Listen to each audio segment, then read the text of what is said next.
I never thought a bird bath would turn my quiet neighborhood in Scottsdale, Arizona into a war zone. But here I was, standing in my driveway at 7 in the morning with Patricia Hoffman from the HOA board screaming at me about water regulations. My name is Paul Morrison, and I had lived in the Saguaro Springs community for 3 years without incident.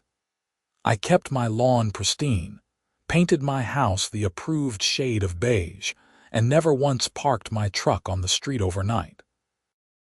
I was the model homeowner, the guy who waved at neighbors and picked up trash that blew into my yard from other properties. Life was peaceful until I installed that heated bird bath. The whole thing started innocently enough. I had always loved birds, ever since my grandfather took me bird watching as a kid in the forests of Oregon. When I moved to Arizona for work as a software engineer, I missed the variety of birds I grew up with, but the desert had its own unique species. Cardinals, quail, hummingbirds, and dozens of others I was still learning to identify. Last November, as temperatures started dropping at night, I noticed the birds struggling to find water sources early in the morning when everything froze over. That is when I decided to buy a heated bird bath.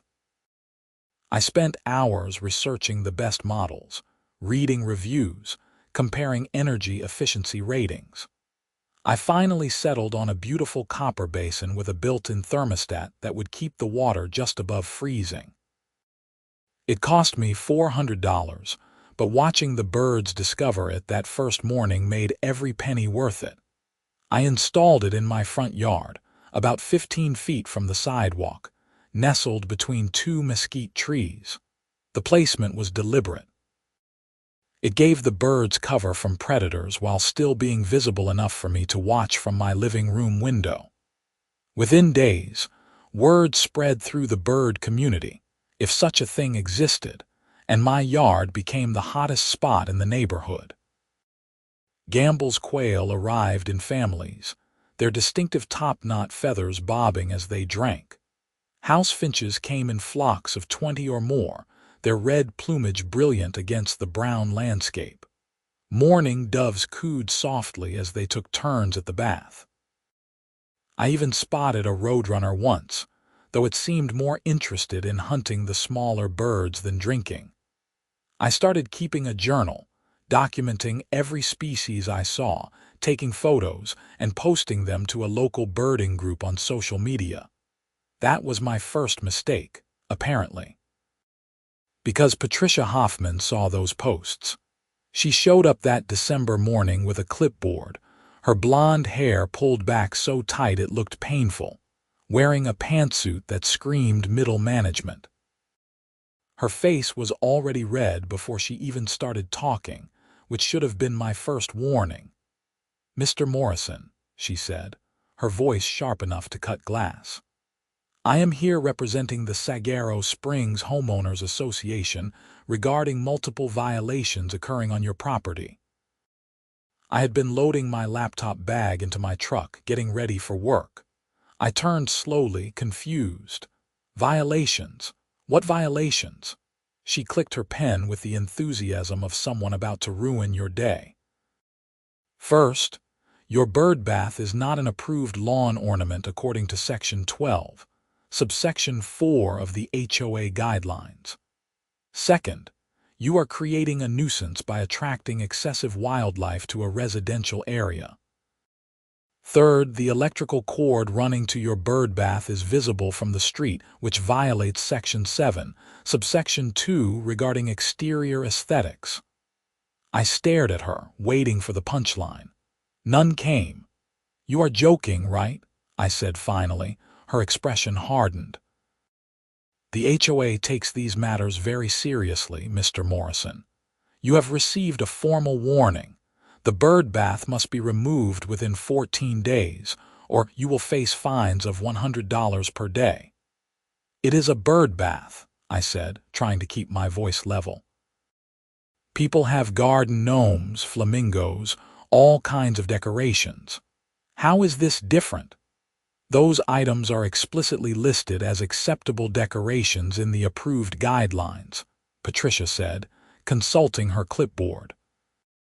Heated water features are not included in that list, therefore they require special approval from the board. You did not seek such approval.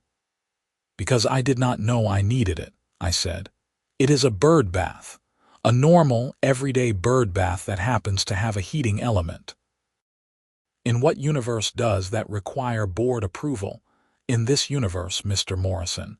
In this community. She tore off a yellow copy of the violation notice and thrust it at me. 14 days.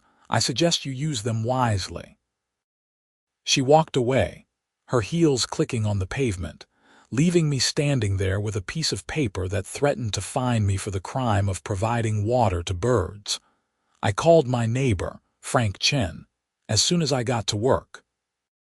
Frank had lived in Saguaro Springs for 10 years and served on the HOA board until he got tired of the politics and resigned.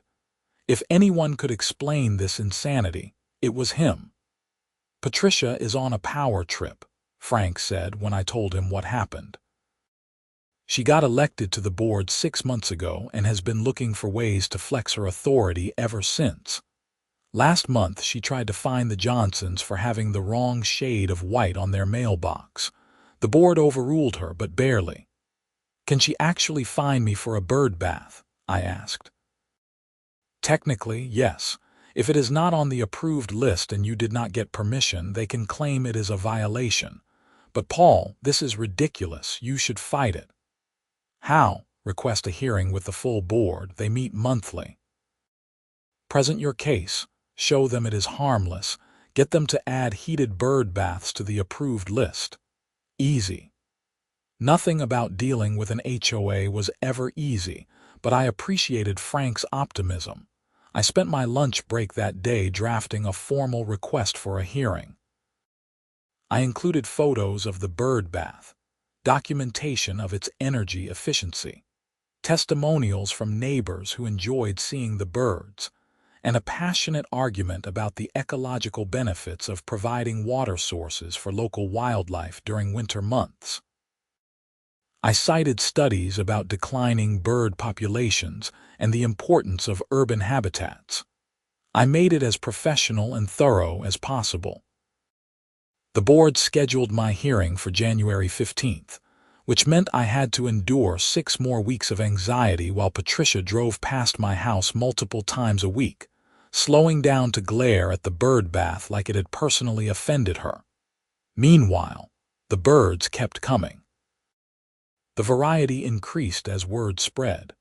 I started seeing species I had only read about in field guides. A vermilion flycatcher, brilliant red against the morning sky. Cedar waxwings, traveling in large flocks, their yellow tail tips flashing. A Cooper's hawk even started hanging around, perched in my olive tree, waiting to ambush the smaller birds. I felt bad about that, but knew it was just nature doing its thing. My neighbor to the left, Martha Henderson, an elderly woman who spent most of her time tending her rose garden, started coming over in the mornings with her coffee to watch the birds with me. She was 78 and had lived in Arizona her entire life. I have never seen so many birds in one place, she said one morning as we watched a flock of lesser goldfinches bathe together, splashing water everywhere. This is wonderful, Paul. Do not let Patricia bully you into removing it. I am trying not to, I said, but the fines are no joke. After 14 days, they can put a lien on my property if I do not pay. Martha's expression darkened. That woman is a menace. She tried to fine me last year for having too many rose varieties in my front yard, said it looked cluttered.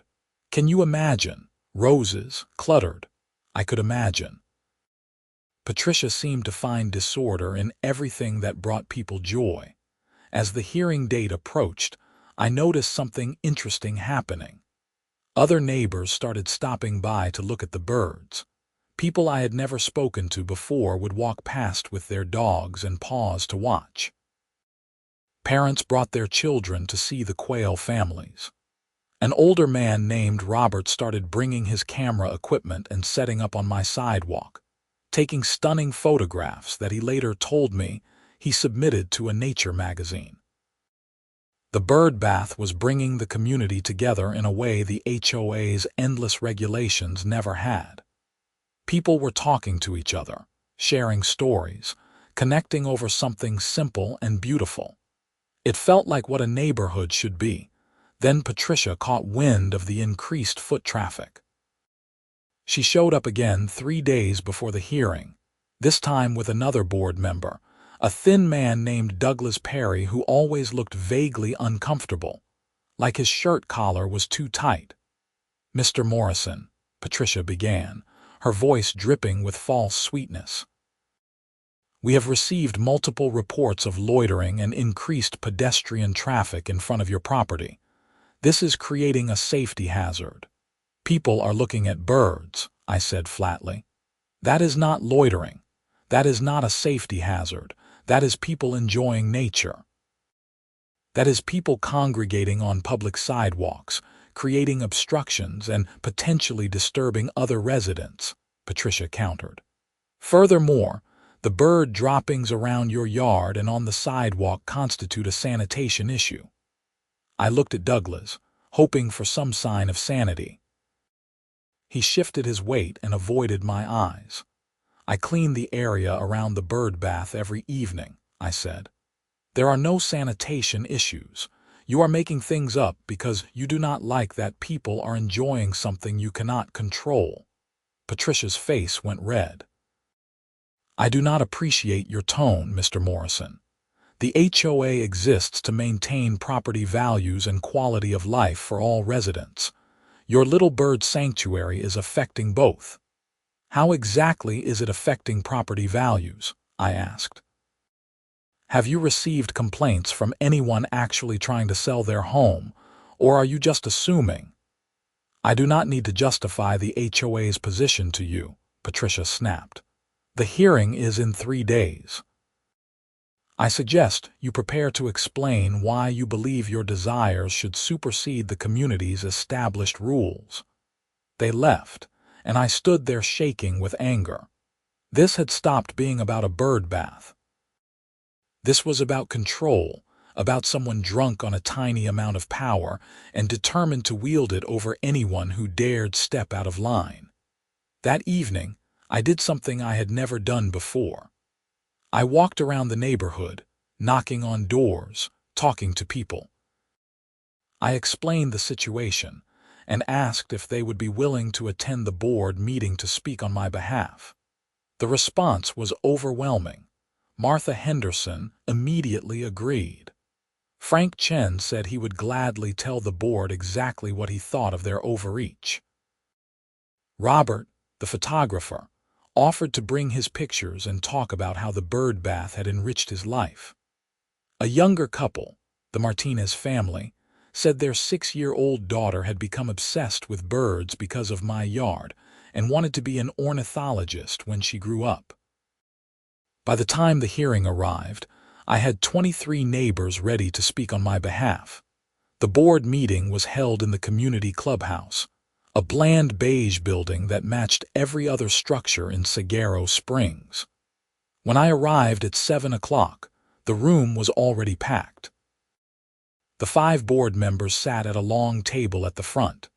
Patricia in the center, looking annoyed at the turnout, Douglas to her right still looking uncomfortable, and 3 other members I recognized but had never spoken to: Sandra Wu, Timothy Brooks, and Helen Stafford. Patricia called the meeting to order and rushed through the standard business, approving minutes and discussing budget items with barely concealed impatience. Finally, she reached my case. "We will now hear the matter of Paul Morrison and the unapproved lawn ornament," she announced. "Mr. Morrison, you have 15 minutes to present your case." I stood up, my notes in hand, and walked to the front of the room.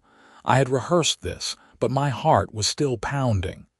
"Thank you for giving me the opportunity to speak," I began. 6 weeks ago, I installed a heated bird bath in my front yard. This bird bath serves a simple purpose, providing water to local wildlife during the winter months when natural sources freeze overnight. It is energy efficient, professionally installed, and has caused no damage to my property or anyone else's. I pulled out my photos and passed them to the board members. As you can see, the bird bath is tasteful and fits the desert aesthetic of our community. It is made of copper, which will develop a natural patina over time. The electrical cord that was cited in the violation is hidden behind the mesquite trees and only visible if you are specifically looking for it. Patricia barely glanced at the photos before passing them along.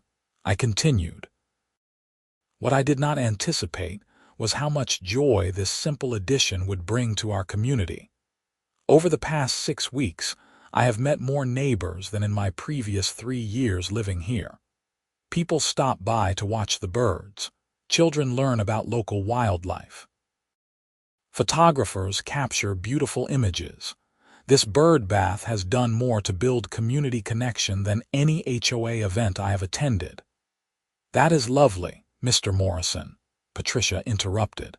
But the issue is not whether people enjoy looking at birds. The issue is that you violated HOA regulations by installing an unapproved feature without seeking permission. I understand that, I said, and I am here to rectify that. I am asking the board to approve heated bird baths as an acceptable lawn ornament and to retroactively approve my installation.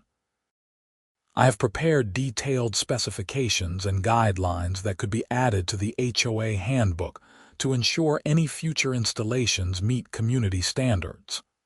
I handed out the proposal I had spent hours crafting. Sandra Wu actually read it, nodding slowly. Timothy Brooks looked interested. Helen Stafford seemed neutral. Douglas Still would not make eye contact. Patricia's copy went straight onto the table without a glance. I appreciate your thoroughness, Mr. Morrison, Sandra said, but could you address the concerns about increased foot traffic and bird droppings?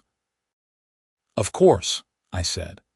The foot traffic is entirely on public sidewalks and is no different than people walking their dogs or children riding bikes. As for droppings, birds defecate regardless of whether a bird bath is present. I clean the area around the bath daily. If anything, the bath concentrates the birds in one location, making cleanup easier than if they were spread throughout the neighborhood. How many birds would you estimate visit daily? Timothy asked. It varies, but I would say between 50 and 100 individual birds throughout the day. Multiple species, mostly small songbirds, quail, and doves. Helen Stafford leaned forward. And you are not feeding them, just providing water, correct? Just water. There is no food involved, which means I am not attracting rodents or other pests. It is purely a water source. Patricia cleared her throat loudly. Mr. Morrison, the board appreciates your presentation, but the fundamental issue remains. You installed this feature without permission. Rules exist for a reason. If we allow exceptions for everyone who asks nicely and brings pretty pictures, the entire purpose of having an HOA falls apart. That was when Martha Henderson stood up in the audience. May I speak? She asked, her voice strong despite her age. Patricia looked like she wanted to refuse, but Sandra nodded. The board recognizes Martha Henderson. Martha walked to the front, and I stepped aside. She faced the board with the kind of confidence that came from having lived long enough to know what truly mattered. I have lived in this community for 22 years, she began. I have watched this neighborhood change, watched the HOA go from a helpful organization that coordinated neighborhood improvements to what it has become under the current leadership. And what it has become is petty, controlling, and focused on all the wrong things. Patricia's face went red. Mrs. Henderson, please keep your comments relevant to the matter at hand. This is relevant, Martha said firmly. Because this is not really about a bird bath, is it, Patricia? This is about you needing to feel important. This is about you finding violations where none exist so you can flex your authority. Well, I am here to tell you that Paul Morrison has done more to improve this community in 6 weeks than you have in 6 months. The room erupted in applause. Patricia banged a gavel I did not even know she had. "Order! We will have order!" she shouted. One by one, my neighbors stood up to speak. Frank Chen gave a blistering critique of Patricia's leadership style. Robert showed his photographs, which drew gasps of admiration. The Martinez family brought their daughter, Emma, who gave a sweet speech about how much she loved watching the birds before school, and how she had started drawing pictures of them in her notebook. By the time everyone finished speaking, 45 minutes had passed, and Patricia looked ready to explode. "Thank you all for your input," she said through clenched teeth. "The board will now deliberate and vote. Please clear the room." We filed outside into the cool January evening. People gathered in small groups, talking quietly, hopeful but uncertain. 15 minutes later, we were called back inside. The board members looked divided. Sandra Wu was smiling slightly. Timothy Brooks looked satisfied. Helen Stafford appeared thoughtful. Douglas Perry still looked uncomfortable, but there was something different in his expression, a slight set to his jaw that had not been there before. Patricia looked furious. Sandra Wu spoke first. "After reviewing the evidence and hearing testimony from multiple community members, I move that we approve heated bird baths as an acceptable lawn ornament, provided they meet the specifications outlined in Mr. Morrison's proposal, and that we retroactively approve Mr. Morrison's current installation." "I second the motion," Timothy Brooks said immediately. Patricia's voice was ice. "All in favor," Sandra, Timothy, and Helen raised their hands. "Opposed," Patricia raised her hand. Douglas hesitated, then slowly lowered his hand to the table without raising it at all. He had abstained. "The motion passes 3-1 with 1 abstention," Sandra announced. "Mr. Morrison, your bird bath is approved. The violation notice is rescinded, and we will update the community guidelines accordingly." The room erupted in applause and cheers. People clapped me on the back, shook my hand, congratulated me like I had won some kind of battle. And maybe I had. But the look Patricia gave me as I left that meeting told me this was far from over. I should have trusted that instinct. For 2 weeks, everything was quiet. The birds kept coming. The neighbors kept visiting. I even had people from outside the community start asking about my bird bath setup after Robert's photos appeared in Arizona Wildlife magazine. I gave a few people advice on where to buy their own heated baths, recommended the model I had purchased, shared tips on placement and maintenance. Life was good. I let my guard down. Then, on a Tuesday morning in early February, I woke up to find my bird bath smashed to pieces. The copper basin was crumpled like someone had taken a sledgehammer to it. The heating element was destroyed, wires exposed and sparking. Water had soaked into the ground, turning the area to mud. Shards of metal littered my front yard. I stood there in my pajamas and slippers, staring at the destruction, trying to process what I was seeing. This was not an accident. This was not weather damage or an animal. This was deliberate vandalism. I called the police. Officer David Martinez, no relation to my neighbors, arrived within 20 minutes. He was a stocky man in his 40s with a calm demeanor that I found reassuring given the anger boiling in my chest. "Any idea who might have done this?" he asked as he took photos of the damage. "Yeah," I said. "Patricia Hoffman. She is the head of our HOA board. We had a dispute about the bird bath. She lost. This is retaliation." "That is a serious accusation, Mr. Morrison. Do you have any proof?" I did not. No security cameras, no witnesses that I knew of. Just a gut feeling and a pattern of behavior. No direct proof, I admitted, but she has been harassing me for weeks. She tried to get this bird bath removed, the board overruled her, and now it is destroyed. That is not a coincidence. Officer Martinez nodded slowly. I understand your suspicion, but without evidence, there is not much we can do. I will file a report. If you want to pursue charges, you will need proof of who did it. Do any of your neighbors have security cameras that might have caught something? That was a good question. I immediately thought of Robert, the photographer. He had mentioned installing cameras to catch nighttime wildlife footage. Let me check, I said.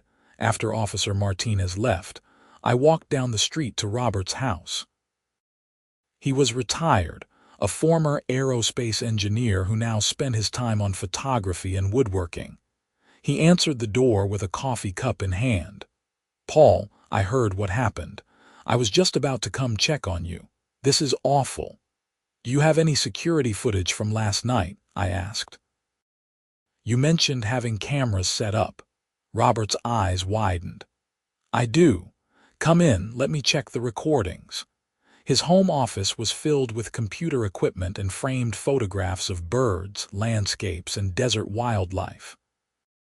He pulled up his security system software and started scanning through footage from the night before.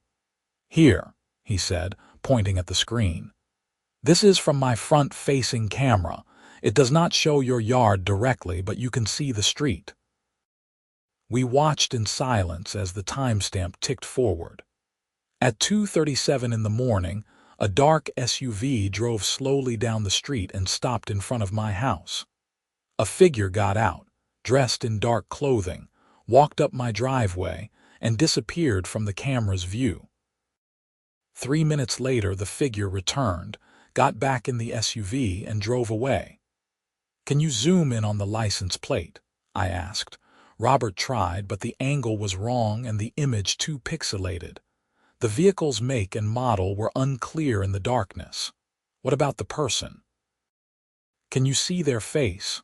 "No, they kept their head down. But look at this." Robert rewound and paused on a frame where the figure walked under a streetlight. "That is definitely a woman based on the build and gait, and she is my height, maybe 5'6" or 7. Patricia Hoffman was 5'7". I knew because she had made a point of standing unnecessarily close to me during one of our confrontations, trying to intimidate me despite being 6 inches shorter. "This is not enough to prove anything, is it?" I said. "Probably not in court," Robert admitted. "But it is something. Let me make you a copy of this footage. Maybe the police can enhance it or find other evidence." I took the USB drive Robert gave me and called Officer Martinez. He said he would review the footage but warned me that, without a clear identification, it would be difficult to pursue charges. He suggested I install my own security cameras and consider filing a restraining order if I felt threatened.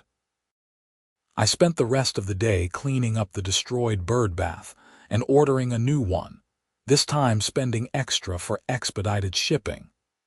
I also ordered 2 security cameras with night vision and motion detection. If Patricia or anyone else wanted to escalate this, I would be ready.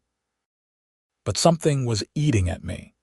The vandalism felt too risky for someone like Patricia, who clearly cared about her reputation and position. She was controlling and power-hungry, but was she actually criminal? Would she really risk legal consequences over a bird bath? Unless she did not think she would get caught. Unless she thought she was untouchable. That thought bothered me more than the destroyed property. Frank Chen stopped by that evening with a 6-pack of beer and a sympathetic ear. We sat on my back patio as the sun set, painting the sky in shades of orange and purple. "I heard what happened," he said. "This is getting out of hand." "You think Patricia did it?" I asked. Frank took a long drink before answering. "Honestly, yeah, I do. She has escalated in every interaction I have seen her have. When I was on the board, she would send these long, angry emails over the smallest things. Someone's trash can was out 2 hours past collection time. A kid left a bike on a lawn overnight. She would go ballistic. Did she ever do anything like this? Anything illegal? Not that I know of, Frank said. But I have always wondered about some of the damage that happened to properties right before people got violation notices. Like the Johnsons, remember I mentioned them. Their mailbox got hit by a car, or so they thought. Had to be replaced. 2 days later, Patricia showed up with a violation for having a damaged mailbox and then complained when they replaced it with a slightly different model than the original. You think she hit their mailbox? I think it is suspicious timing. Same with the Rodriguezes. Their decorative rocks ended up scattered across their lawn one night. Patricia cited them for lawn debris. They had to spend a day putting everything back and then got told their rock arrangement was not approved. A cold feeling settled in my stomach. How many incidents like this have there been? In the 2 years since Patricia joined the board, maybe a dozen that I know of. Small things, mostly. Enough to be annoying and costly, but not enough to trigger a serious investigation. We need to talk to those people, I said. If there is a pattern, if we can show she has been doing this to multiple homeowners, that is evidence. Frank nodded slowly. You want to go after her? Paul, that is going to get ugly. She will fight back hard. She already destroyed my property, I said. How much uglier can it get? I would soon find out. Over the next week, Frank and I quietly talked to every homeowner who had suspicious incidents followed by HOA violations. We found 9 families willing to talk, and their stories were remarkably similar. Property damage at night, no witnesses, followed quickly by violation notices from Patricia. One man, Kevin Dorsey, had actually caught a glimpse of someone spray painting his fence at 3 in the morning, but could not identify them before they ran off. The next day, Patricia showed up with a violation for vandalism and demanded he repaint the entire fence. I tried to explain that someone else did it, Kevin told us, but she said it did not matter. It was my fence, my responsibility. I had to pay $800 to have it repainted. Did you file a police report? I asked. Yeah, but without a description of the vandal, they could not do anything. I just wanted it over with, so I paid for the repair and moved on. By the end of our investigation, we had documented 12 separate incidents over 18 months, totaling thousands of dollars in damages and fines. The pattern was clear. Patricia would target homes, cause minor damage, then use HOA rules to force expensive repairs or levy fines. It was a systematic scheme of harassment and extortion. I took everything we had gathered to Officer Martinez. He listened carefully, reviewed the documentation, and finally nodded. This is good work, he said. This establishes a pattern. I am going to refer this to our detective division. They will want to interview everyone involved and might set up surveillance to catch her in the act. How long will that take? I asked. Hard to say. Could be weeks, could be months. In the meantime, keep your cameras running and document everything. If she contacts you for any reason, record it if Arizona law allows. Arizona was a one-party consent state for recording conversations, meaning I could legally record any conversation I was part of without informing the other person. I made a note to keep my phone handy and recording app ready. My new Birdbath arrived 3 days later, and I installed it with my new security cameras watching every angle of my front yard. The birds returned within hours, as if they had been waiting. The variety was even better than before. A pair of Pyrrhuloxias, birds I had never seen in my yard before, became daily visitors. Their red and gray plumage was stunning in the morning light. Neighbors started stopping by again, and I noticed something interesting. People were angry, not at me, but at Patricia. Word had spread about the vandalism, about our investigation, about the pattern of harassment. The community was turning against her. The next HOA board meeting was scheduled for March 10th. I had no intention of bringing up my findings there. That would tip off Patricia before the police could build their case. But I planned to attend, to watch, to see if she would reveal anything in her behavior. The meeting was more crowded than usual. People were paying attention now, and Patricia seemed to sense the hostility in the room. She moved through the agenda quickly, avoiding eye contact with most attendees. Then, during the open comment period, Martha Henderson stood up. "I would like to address the recent pattern of property damage in our community," she said. "Multiple homeowners have experienced vandalism followed by HOA violations. I think it is time the board took this seriously and investigated whether there is a connection." Patricia's face went pale, then red. "Mrs. Henderson, the board has no authority to investigate crimes. That is a matter for the police." "Then perhaps we should invite the police to investigate the board," Martha said sweetly, "since the pattern seems to correlate with certain board members' enforcement activities." The room went silent. Patricia stood up, her hands shaking. "Are you accusing me of something, Mrs. Henderson?"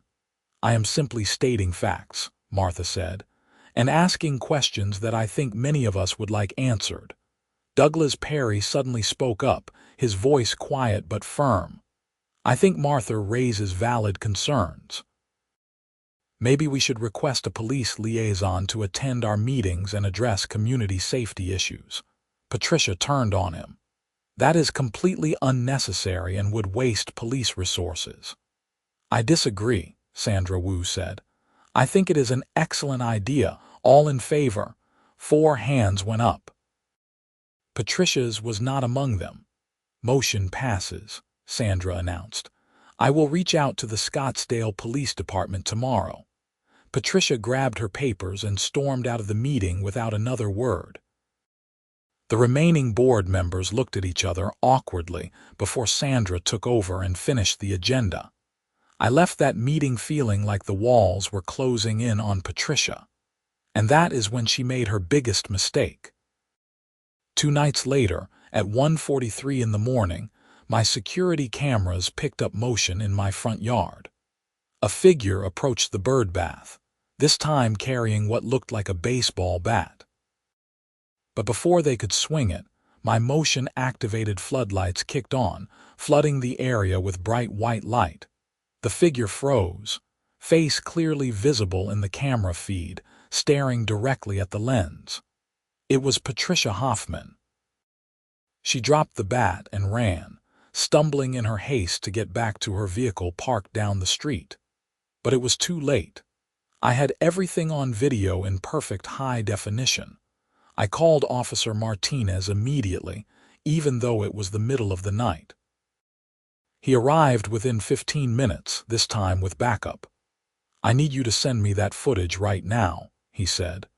"Do not delete anything, do not edit anything. This is evidence in an active investigation." I emailed him the files while he was still standing in my driveway.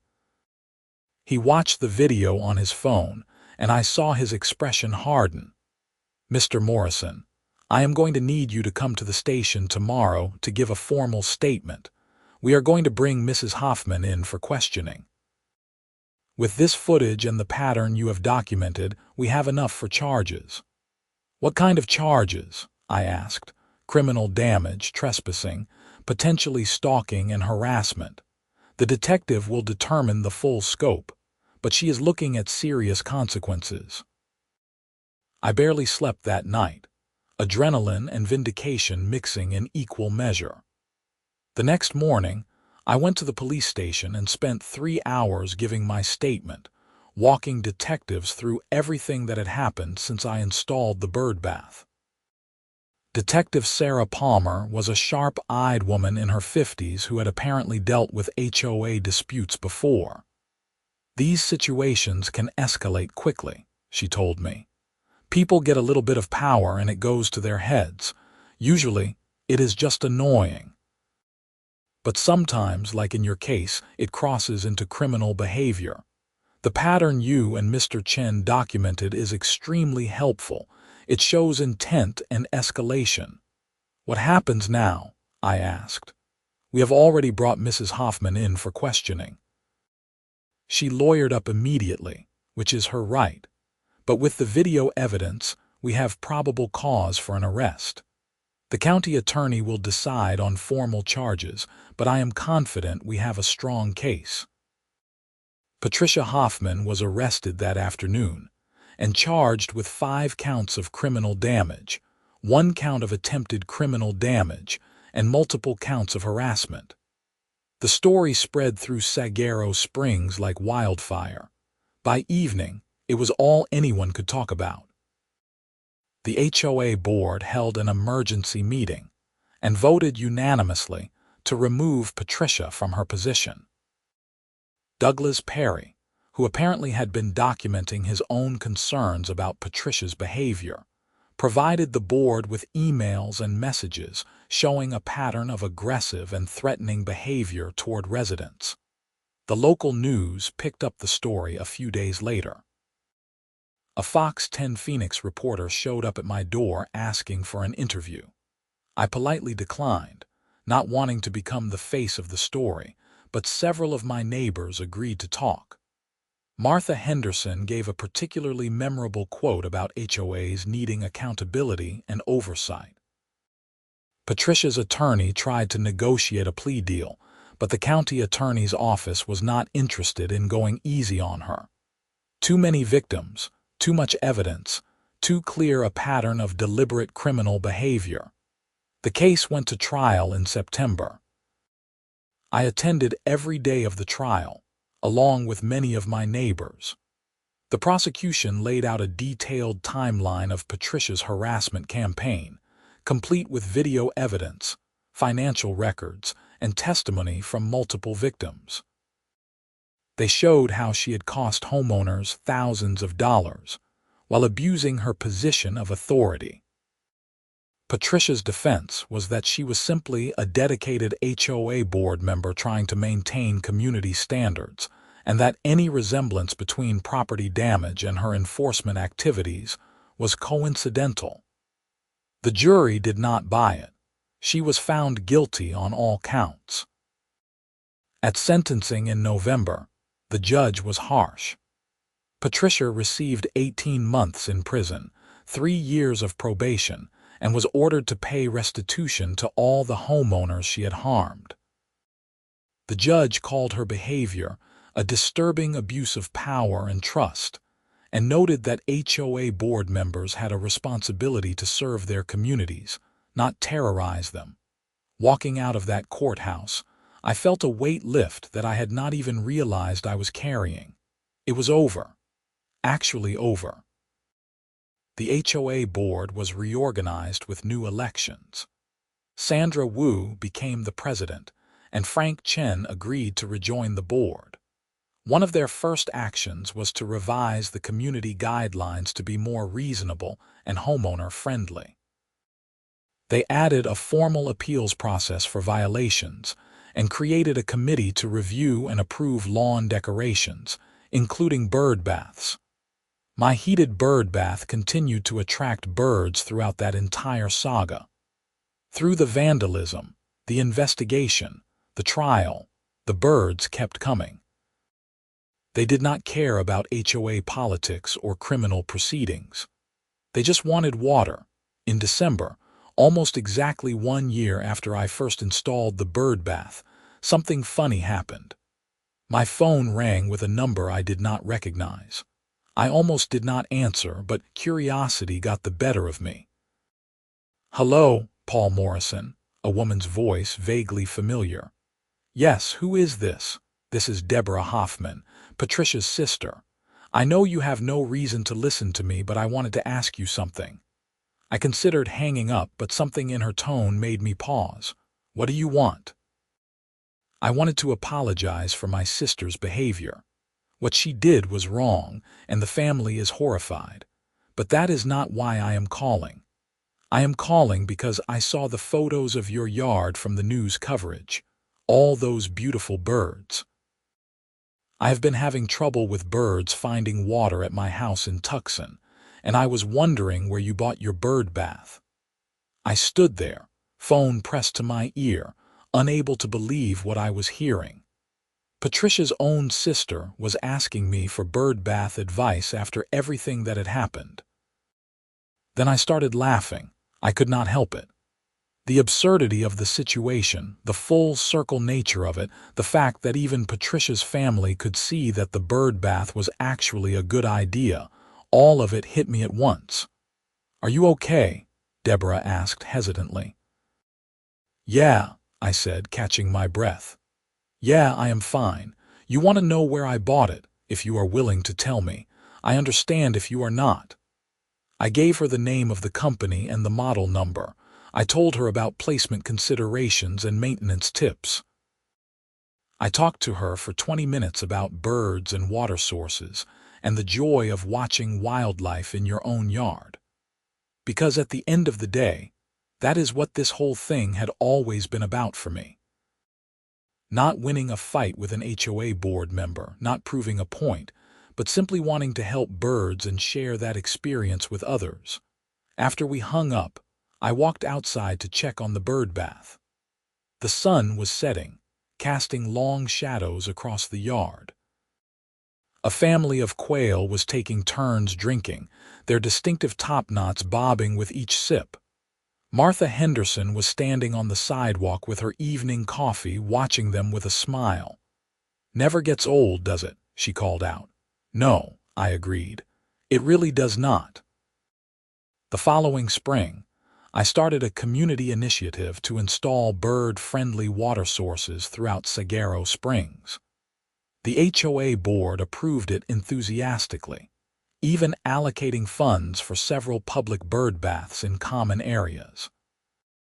We held workshops on native plants that attracted birds and created a community bird watching group that met monthly. Robert's photographs from my yard were compiled into a book about urban wildlife in Arizona, with proceeds going to local conservation efforts. Emma Martinez, the little girl who had fallen in love with birds, started a nature club at her school. The empty lot where Patricia's house had stood, sold by her family to cover restitution payments, was purchased by a retired couple from Seattle, who immediately installed not one but 3 bird baths in their yard. I helped them set up their system and welcomed them to the neighborhood.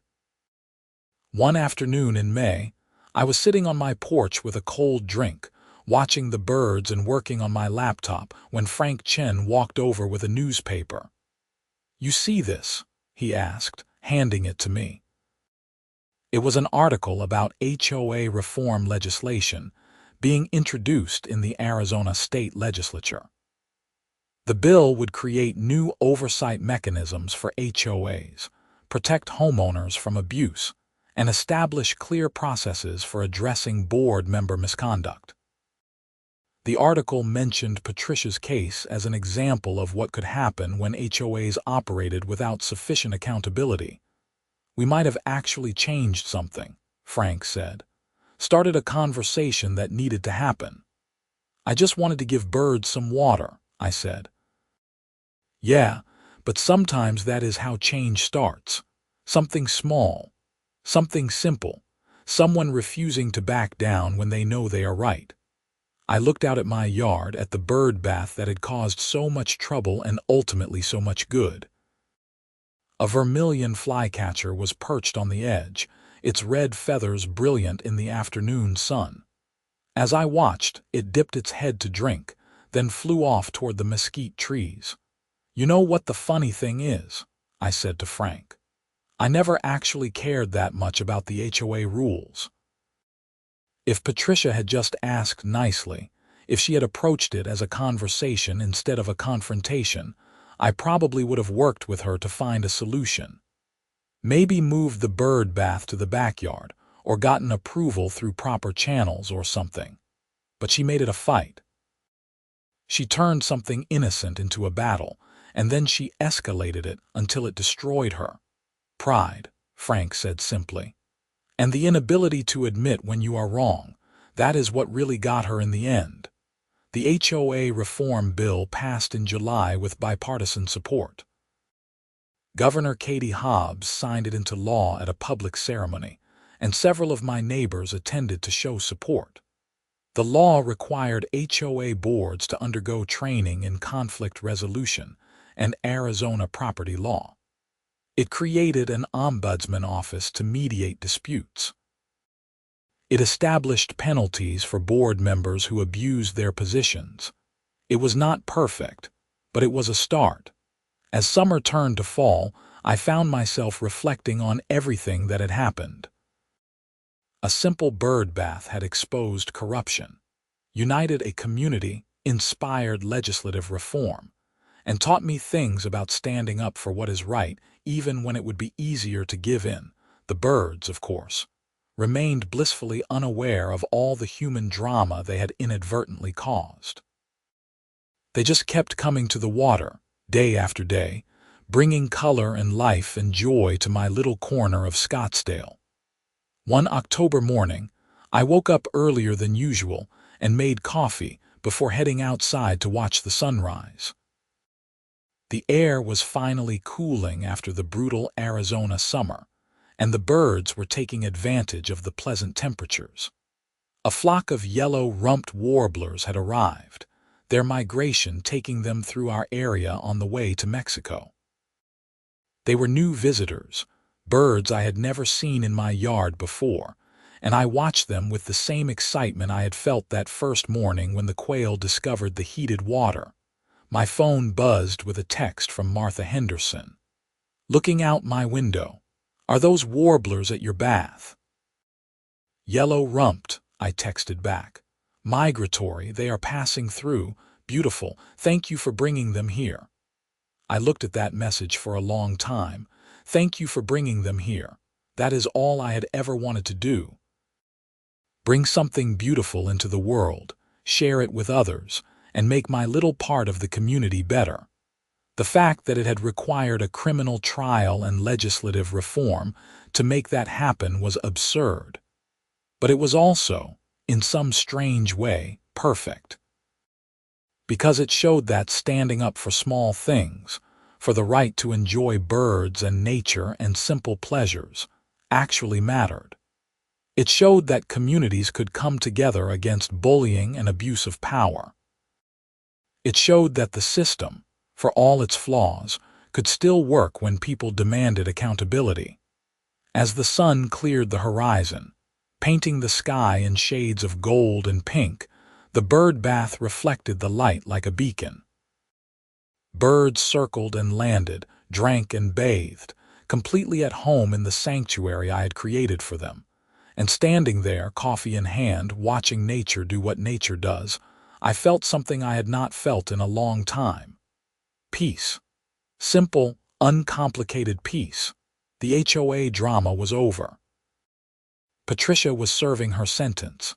The rules had been changed. The community was stronger. And the birds, the beautiful, oblivious birds, just kept coming to the water. Sometimes that is all you need. Water for the birds and the strength to protect what matters, no matter how small it might seem.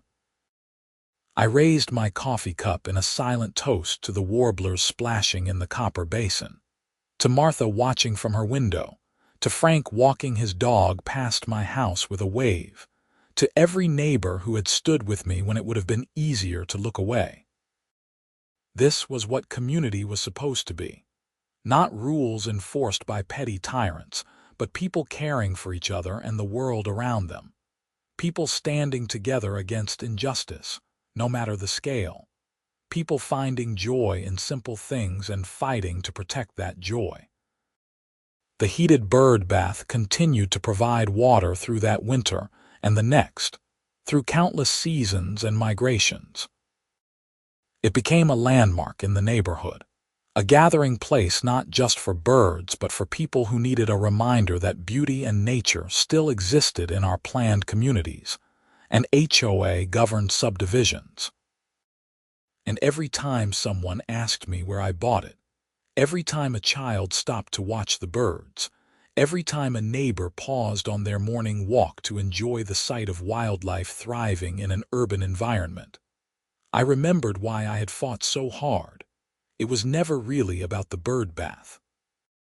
It was about the right to make our communities better in small ways, to nurture life and beauty, to stand up to bullies who thought power gave them permission to control every aspect of our lives. The birds understood none of this, of course. They just knew that my yard had water when they needed it, and that was enough. In their simple wisdom, they had it right all along. Some things really are that simple. Water, sunlight, community, and the courage to protect what matters. That was the lesson of the heated bird bath, and it was a lesson I would carry with me for the rest of my life.